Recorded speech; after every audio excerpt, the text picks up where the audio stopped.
In the absence of my colleague from the great county of Dutchess, I will be a pinch hitter today and chair audit. So let's call this committee to order. Do we have, Mr. Facility, any public comments? No public comments today. Well, I'm dismayed and unhappy to have Murray not participate in this meeting as an ex officio member. Any change to the work plan, sir? No, the work plan, we're on target. There are no changes to the work plan. Our next meeting will be in January. At that point, we'll go over the quarterly financial statements for the third quarter, the 2015 pension audits. I will do a presentation on the 2016 audit plan and the proposed 2017 audit plan, and then we'll have an information technology report as well as DDCR will come in with an update. Okay, any comments? No? Approval of the minutes. Can I have a motion? Second? Any comments, questions? All in favor? Aye. I vote aye. Okay, well, there you go. Okay, item number 4. Mike Fritz. Mike Fritz, please, sir, give us a briefing on the overall audit approach, 2016 end year audits. And Mike, if you could just introduce the team real quick. Good afternoon. I'm Mike Fritz, for those of you who I've not met yet. I am the lead client service partner on the audit engagement for Deloitte. I'm our national audit partner in this industry. I'm joined by 3 other partners and directors with the firm that will be assisting me in the audit of the financial statements this year. Chris Hickman is to my right. He will be working on several of the entities. I then have John Young and then also Greg Koslow. These 3 individuals will be very important to the different organizations that will be working with you within this year, and we're looking forward to a very good audit for you. You should have received previously our client service plan. It was a 23-page document. I promise you I will not go through all of that information today, assuming that you have read some of that, but I do want to highlight certain things. Our audit this year will be on the audit of the consolidated financial statements of the entity, as well as some of the other entities that you have as separate ones that require financial statement audits. All of those audits will be done in accordance with generally accepted auditing standards as well as government auditing standards. And in addition, we will be issuing a single audit report on all of the federal expenditures that you receive. Our audit is a risk-based audit, so we are looking at areas where there could be material issues as it relates to your financial statements, but we also have certain requirements where we have to look at certain things under auditing standards. And the first of those items is for you on page 2 of the executive summary, and that is what we call a significant risk area. What we're looking at here is situations where management can make adjustments through manual journal entries, overriding the systems that you have that could potentially have an overstatement of revenue, an understatement of expenditures, or something that could have a material impact on the financial statements. That is a requirement really of auditing standards for any entity. We're going through that process all the time. We're using audit analytics where we're getting all the journal entries. We're looking and we're profiling journal entries. We're looking for individuals that are posting transactions on days that you wouldn't expect them to do, increasing revenues at certain dollar amounts and things of that nature. So using that process, we're looking for those types of items. We've never had an issue with that in the past, but that is a requirement that I'm to look for. Secondly, the key areas of focus really are on page 3. Those are our key areas of audit focus. We will be looking at the adoption of new GASB standards. As you know, last year we had the new pension standards coming into place. This year, the only major standard is one that deals with fair value accounting.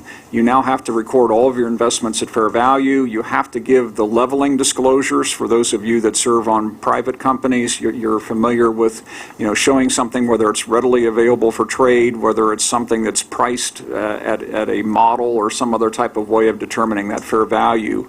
And that's something that now will come into play for the MTA. Otherwise, we'll be looking at the capital assets, including the construction work in process, making sure that the grants and items that relate to those items are carried forward appropriately. We'll be looking at the pension disclosures again this year. That, as you saw last year, was a significant asset and also a liability that was recorded on your financial statements for your future pension obligations. Likewise, you have a major obligation under your post-employment benefits, and we do look at the actuarial assumptions from that area. Fair revenues, we will be looking at to make sure that whether it's fair revenues or revenues at the tolls and bridges are reported appropriately. We'll be looking at grants and appropriations and tax revenues. And lastly, we will be doing the single audit and the audit of the funds received from the state of New York. On page 4, you will see that the individuals I've mentioned to you, I've introduced Greg and Chris and John to you already. You'll see specifically that Greg will be the audit partner in the overall MTA headquarters audit, as well as the Business Service Center, the single audits, and FEMTAC. Chris Hickman, who is directly to my right, will be auditing the bus company, the New York City Transit Authority, and the Staten Island Rapid Transit Operating Authority. And John Young, who is in the middle, will be doing the Long Island Railroad, the Metro North Railroad, and Triborough Bridges and Tunnels. Those will be their specific responsibilities as a part of this audit. In terms of specialists, we do use specialists outside of this audit team to look at the journal entry profiling that I mentioned. We have specialists on our audit team that also look at the valuation of investments that are basically repricing some of the work that's done by your outside individuals. We have individuals that value the derivatives. You have derivative transactions that relates to swaps and other types of matters from that perspective. And lastly, we have actuarial individuals that will be participating with us in looking at the actuarial calculations. One of the things that Mr. Fusilli always asks me to discuss with you as a part of this process is our commitment to quality. We highlighted that for you on page 25. We are subject to the peer review standards of the AICPA. So we have every 3 years a peer review that's done. We provided the last peer review report to you. It was a clean opinion from Grant Thornton. Our firm is subject to PCOB standards. Your audit is not subject to that because you're not a publicly traded company, but we as a firm are subjected to the PCOB. Our 2015 report was issued. It's very similar to the past 2 years in that we have had very minimal comments by the PCOB, and there's nothing that's been required of us to do any specific standards, any changes in our practices or things of that nature. So it's been a very well-received report compared to our competitors from that perspective. Lastly, I'm going to highlight for you the summary of the reports to be issued. You'll see that on page 31. Very similar to the past. Mike referred to you in the package, the work plan. There will be some information we'll provide to you in January that will relate to the surplus report for the TBTA. We will also have our pension audits as a result of last year's audit report. And then the primary time we report to you is in April when we report to you on the financial statement audits themselves. I went through that fairly quickly, but again, it was a pre-read. We'd be glad to answer any questions you might have. Any questions? All right. Thank you, Mr. Fritz. Thank you.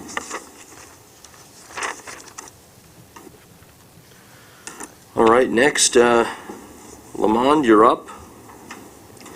Enterprise Risk Management Internal Controls Guidelines.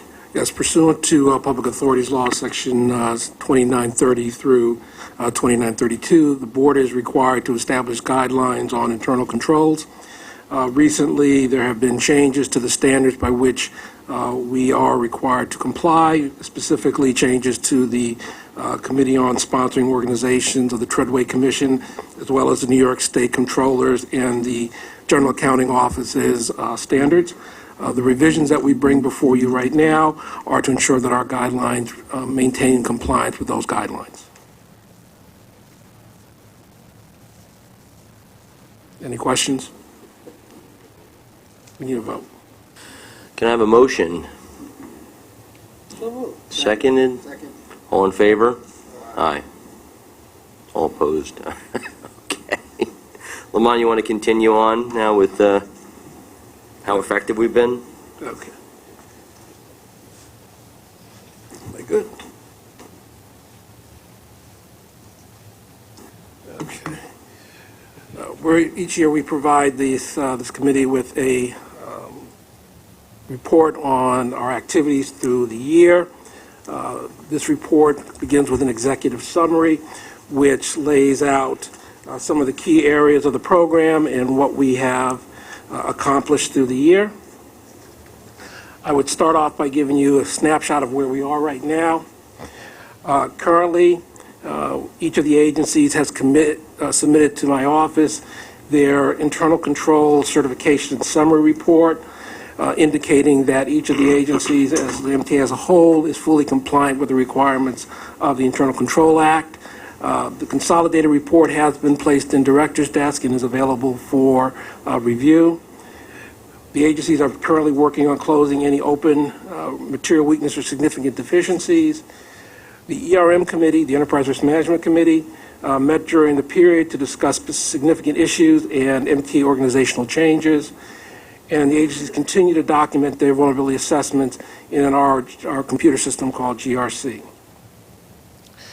We still have several things that are significant in terms of driving forces in our internal control program. We are still working with procurement on the procurement consolidation. We are actively working with IT and reviewing all of their business processes and policies and procedures to continue consolidation. We are working with Treasury as well as a plan to migrate to a new platform at some point from GRC.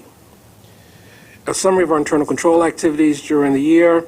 There are currently 1,910 total business processes in our inventory. Of those, 882 we have considered significant, of which 508 were reviewed during the current year. There are approximately 4,784 total risks across all business processes and approximately 6,145 total controls, again, across all business processes. During the year, we have identified 23 material or significant deficiencies, of which, according to the report, as you see in front of you, there are 20 are still open. However, as of today, we're now down to 16. We have been able to close an additional 4 between the time this report was prepared and today.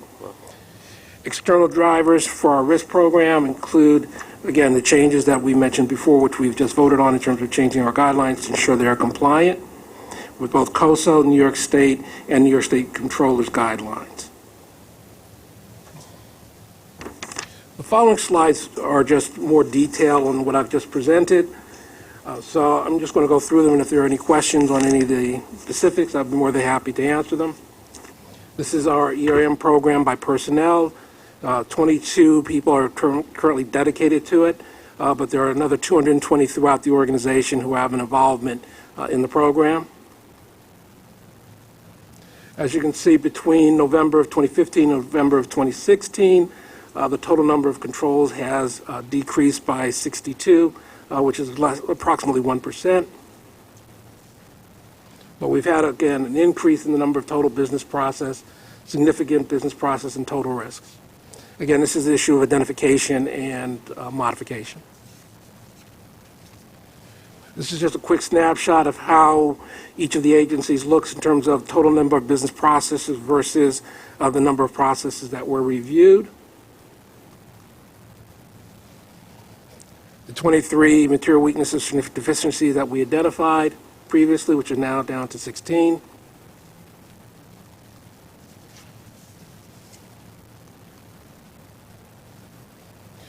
We took, at the request of this committee, we broke down those 20 based upon the area that they fall into. As you can see, many of them relate to safety, followed by ineffectual operations and breach of security. We were asked by the committee to provide just a high level in terms of what we see as significant risk for the organization. From an agency perspective, safety, security, infrastructure, succession planning, and cybersecurity remain high on our radar.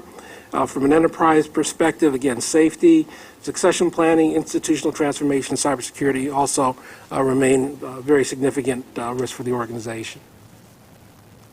I'm more than happy to entertain any questions that you might have. Yes, sir.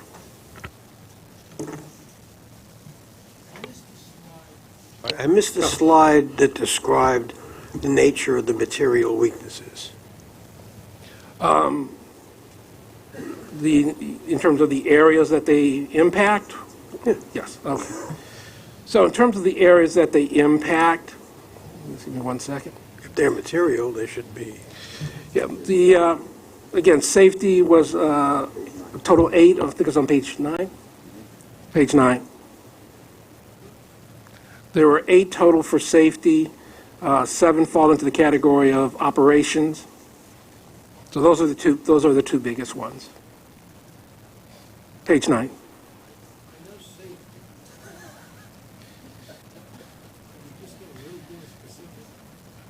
Okay. I can ask the agencies to give you a highlight in terms of, but it's a lot of detail. I'll be more than happy to provide that. I would just think that since we're No, absolutely. going through this, and by the way, I appreciate this breakdown. This is, although I'm now an ex officio member of this, as long as I've been a member of Audit, this is a good development.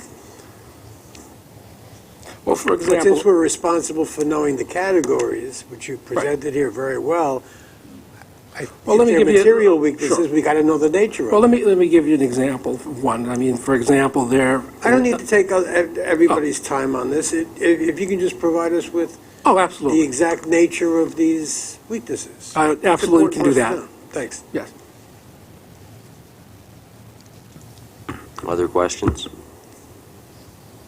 Yeah, Lamont, if that would, I think, be the needed next step, because I'm sure we could rattle off a couple of what we think the 6 safety issues are that are very high, but I'm not sure I can rattle off all 6. Yeah, I'm more than happy to provide the committee with a report.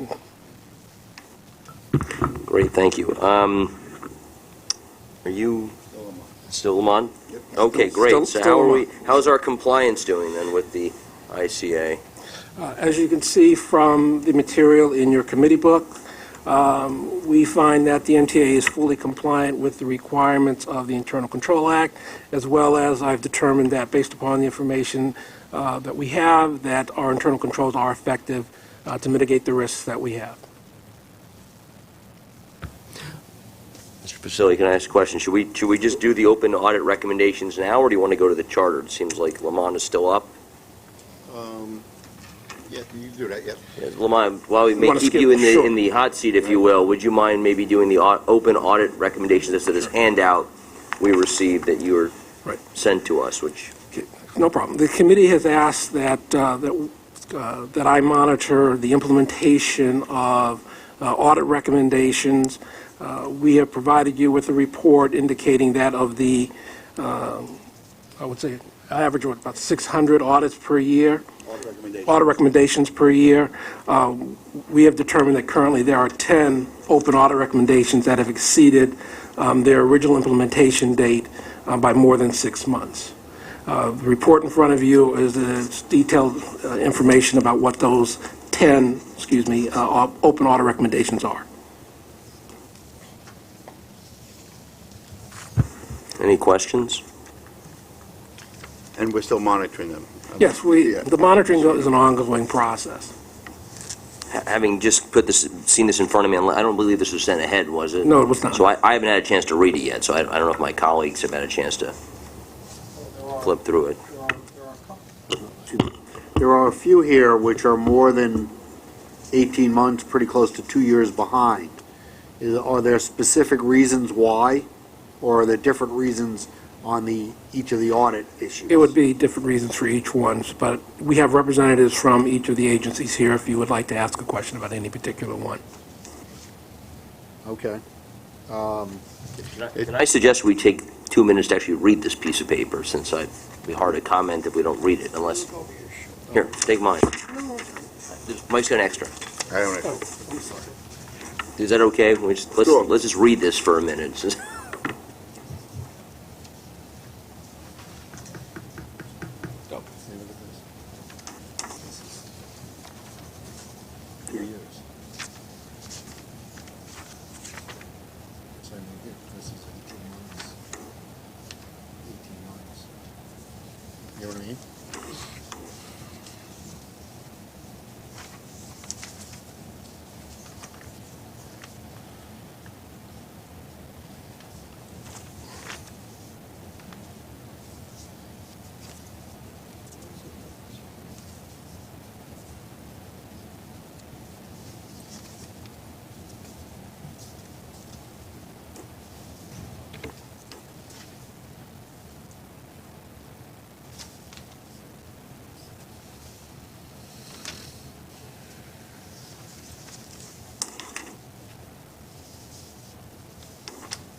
Well, that's a good thing to suggest, Mike. This is your team, right? Those are my recommendations, yes, which we monitor, but 10 out of 1,800 issued, which...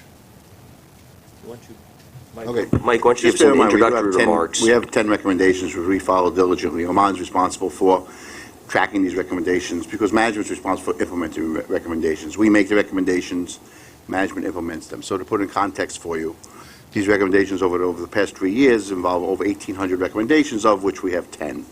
The 10 that we have, which are outliers, really involve dealing with policy implementations, developing a new policy, negotiating with the union. So they would require longer to take. They're still good recommendations, and we will follow them, and I believe that they will be implemented. It's not if, but when. And I expect in 2017, when we come back to you, you should see these implemented. Mr. Yes, Vice sir. Chair. The subways Which number? audit, 7. Audit of signal maintenance. It's not a trivial matter. In fact, some people got in trouble for that some years ago, if memory serves me correctly. Why is this delayed so long?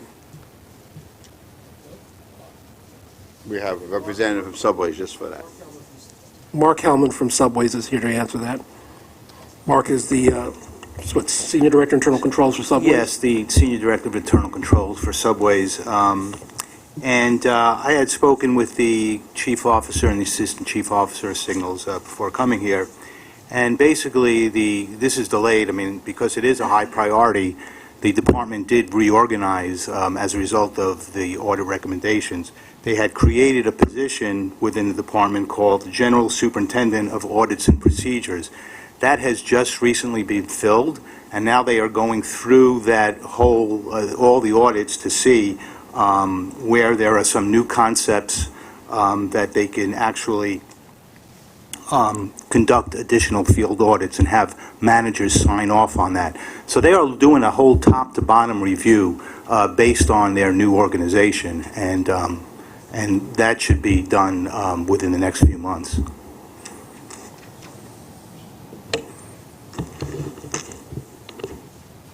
No spirit took over my body. This just provokes a lot of questions. Sure. So is that the one thing that delayed this? Filling a Yes. position? Yes, my understanding is that they were reorganizing just as a result of these audits. Because it is such a high priority, they did reorganize the entire department to focus just on those issues. Okay. Any other observations, comments? I'll suggest one I have, Mike and Lamont. So 4 of these 10 are Superstorm Sandy related. 4 of these 10 are about HQ payroll. Yes. Those seem like, at least the way they're written, within the same scope of responsibility of an individual or a department. Yes. Can you help us understand what is blocking resolution in either of those 2 areas? Because I think the spirit of what my colleague to my left is saying is that when are we going to have it done? There's a date here with revision, but 2 years feels like a long time in coming if they're obviously top of mind and top of audit issues. Okay. As it relates to the Superstorm Sandy number 2, for example, there have been, and that's the policy issue. There are policies in place, and policies are being revised. But as you know, the B2G program or system has been put in place, which then required the policy to go back and be rewritten. So that is there, it's being done. So I think what you're seeing, at least from a policy perspective, that there are a continual moving parts as we move forward. So they're not voids, they're just improvements and enhancements for the most part. But that's a lot of what you see. As a question to my colleagues, I went back to the work plan. The work plan does not have us looking at these open recommendations in the January meeting, and yet, not that I think these are, from reading it, sound like critical issues or fundamentally critical issues, but would it be useful for us to ask to have a revision of this in January as opposed to waiting until, I don't even know when it is? Would that be okay? Absolutely. Yeah, I'll do January and then add June as Because some well. of these have March dates, at least 4. I definitely would do it in June. Right. January and then June. Yeah, if we could, maybe that would be useful in January to at least see where we are, so we can provide a little more of our oversight responsibility. If I could just, for one thing, as it relates to the policies, some of these policies will require the action of the board at the March Corporate Governance Committee. So to that extent, anything that has to go there will not be done until March unless we have a Corporate Governance Committee before then. Just as a I'll note. recommend June. If we're ready to go, if the only thing holding us back is the Corporate Governance Committee, I mean, that's a good sign to me. Okay, very good. Without any further questions for Lamont, I think No, we're, Lamont is involved with number 8 as well, the Audit Committee oh, charter. God, he is fantastic, Lamont. Every year, we're required to review the Audit Committee charter. We did make revisions over the past few years, minor revisions, but we have to look at it every year, and no changes were made in 2016. Yes. June. There were changes made in June. Oh, in June, go ahead. I'm sorry, there were there were changes to the Audit Committee's charter made this year in June of 2016. We're not recommending any additional changes at this time. So I think we have to take a vote on this, Tom? No. No. No, oh, it says, No vote. it says, oh, I'm sorry, we're here, right, no vote. Any comments or questions on the charter? No. And Lamont, number 9. Okay. Well, the committee, you want to explain the committee activity report? Committees have to do a activity report. Isn't this the one did you draft this? Yes. One of the things that the Audit Committee has to do every year is to do a year in review. So we compile the results of the 5 meetings we had since last year, the nature of which are included in the document. This is the handout you have cited for approve this one. And It it's was a sent sum- as an attachment from you. Correct. So it's a summary of activities that we did the 5 months, approving the external auditors, reviewing their work, looking at the quarterly statements, and just the whole work plan that you did in a recap for the committee.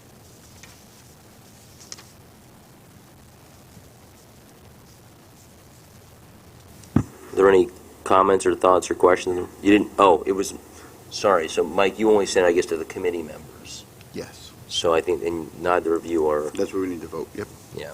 What's that? Yep. And we need a vote. Yeah.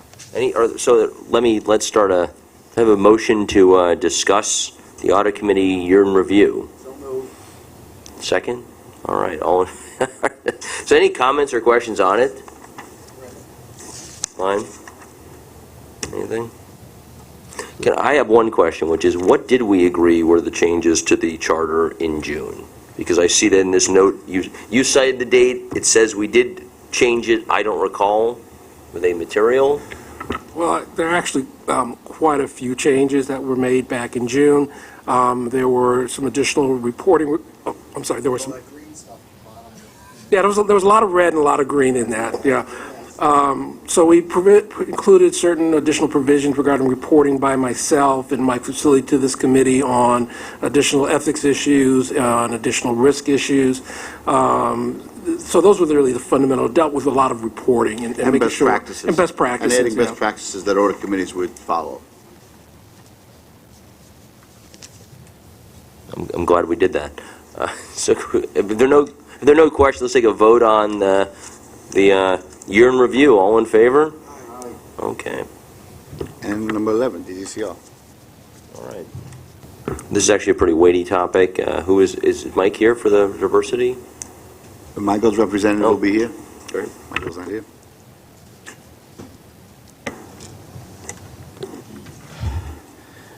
Good afternoon, Mr. Chairman, members of the committee. Mike Garner couldn't be here today. He's away on official business, and he sends his regrets and his greetings. I'm Naeem Dean, Deputy Director for the Department of Diversity and Civil Rights, and to my right is my colleague. Good afternoon, Doreen Tavares, Assistant Director of DDCR. So this is our periodic report on our compliance monitoring. So if you can go to the next slide, please.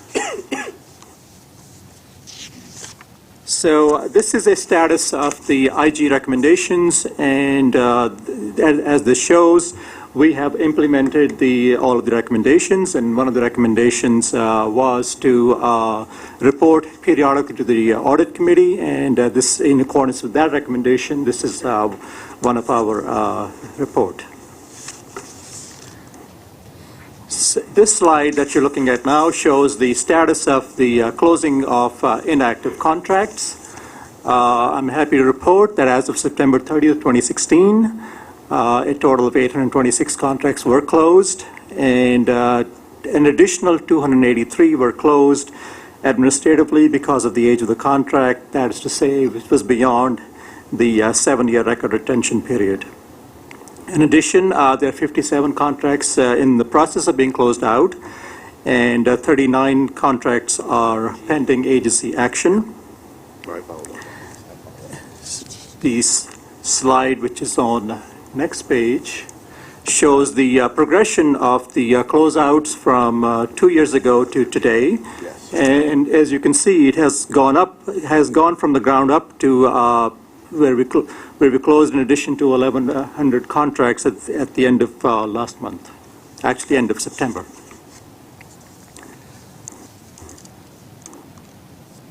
I'm also happy to report that in terms of project site visits, there has been a marked improvement. A year ago, we were averaging about 45 site visits conducted to project sites, and as of the last 3 months, the average has been about 58 contracts being closed, sites visits being made every month.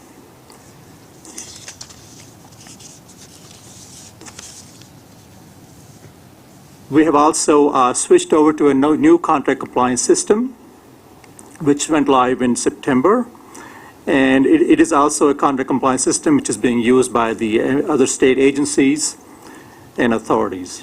So as a result of this system, we are now able to improve our tracking and monitoring of the MWB contract goal compliance. The contractors go into the system and they put in the payments that they made to the subcontractors. The subcontracts in turn go into the system and report verify the payment that they have received. So this allows for a prompt verification of the payments that they have received. I wish to thank the MTA Audit Services as well as the Chief Compliance Officer for all the assistance that they have given us to achieve our goals and make these marked improvements. And Mr. Chairman, I also wish to thank my colleague to my right for all her hard work, and she has really taken hold of this process, and she has really claimed ownership, and she has made terrific improvements in this. That's the conclusion of my report. Thank you. Mike, you've been spending a lot of time trying to help with the last year since Yes. this was raised. I think it was at least a year ago. Yep. By the IG. You want to give any commentary about what you've done? And at DCR's request, we've just performed the follow-up on the 10 recommendations to make sure not only they were implemented, but achieved the desired results, which they have. And right now, we're involved actively with the transition to the new system. We're lending support, and we're going to look at the impact on that, as well as headcount considerations, because the department is taking on additional work and contracts are going up. But we're looking at the new system and the implications with staff in order for them to keep up with the workload. And I think in January, when you come back, we'll have an update on that as well. Yes, we are scheduled to be here in January. Yes. Any comments or questions, sir? The new state reporting system that you incorporate into one of the slides, does that allow you or us to find out whether the same contractor or subcontractor has had issues with other state agencies on compliance? So we are working with our consultant to, if I may step back, currently we have on our website a report which states which contract, who was awarded what contract, and the award date, and the description, and the award amount. We are working with our consultant to devise a report which will be placed on the website, which would indicate which contractor, the contract awarded, the amount of the contract, and the payments being made, what the goal is, and how the goal is being achieved. Are they going over the goal, or are they remaining under the goal? This is a report that we are working to construct, so it's still in the planning stages, but that's something we would... Well, let me phrase the question this way. Let's assume for the moment the same contractor who we have a contract with or a subcontractor with that has certain diversity requirements that they have to Yes. meet in the contract. Right. And let's assume for the moment the same contractor has a contract with the Thruway Authority, and for whatever reason they did not meet their criteria at the Thruway Authority. When will you know that? Or Well- will you ever know that? Let me phrase it that way. Well, we can go into the system and see the performance that's being made by that contractor. So you can find out whether the We Thruway can find- Authority has certified that they have met their goal. We can, yes, we can check to see if how they've done in other agencies, how they perform. Because I would assume that that piece of information would be important to the collective you in determining whether or not to determine whether that company has met their criteria for us. If they had a contract with the Thruway Authority or ESDC or somebody and got a bad report from them. Well, we evaluate the contractors in terms of how they've done on our contracts. Right. And that's part of the evaluation process. Okay. Thank you. I've been making the assumption that B2G, in the long term, when we're up to speed with it, is going to save us time. Is that a correct assumption? I'm sorry, save us time. Save us time and Well, it's certainly more efficient, and it saves time in the sense that the information is up to date, and a contractor we make a payment to a prime contractor, and then a notification is sent to the subcontractor to go into the system and verify the payment, as opposed to us at the end of a certain time period going to the contractor and at the end of a certain period going to subcontractor and asking them, tell us this is what you received in terms of payment from your prime contractor. So certainly it speeds up the process of verification, and you can have up-to-date information. are we loading our contracts in as we get them, or are we looking at retrospective contracts as well? In other words, contracts that we put in place a year ago but aren't finished yet. They are in the system. They are? Yes. Yep. Wonderful. Thank you. And that's one of the things that we verified as well. And we're doing a study now to look at the efficiency question that you just made, saying that a lot of the practices they did were very manual. And that's a lot of the reason why the inaccuracies in the data, because there was this back and forth with the subs. What we're looking at now is seeing the balance with the system, the new system, which will be fully implemented by the end of the year, and the effect on headcount, and then with the new contracts coming in, including Sandy, the voluminous Sandy contracts, what is the effect on the headcount there? And I hope to have that done by the end of the year. There was also always a delay period where you might ask your subcontractors whether or not they Right. had received payment, and they took time to get back to you or whatever. So in the long run, I think this helps the agency maintain better control as well. Absolutely. Any other comments or questions? I hope that you guys continue the monitoring of this. That was a tough report, and you've done a lot of work to get to where you are now. But let's not go back to where we were a year or so ago. We don't intend to. Thank you very much. All right, thank you very much. So I have a motion to go into executive session, discuss information security. So moved. Second? Okay. We shall be back. Can I have a motion to adjourn? All in favor? Aye. All right, thank you. Thank you.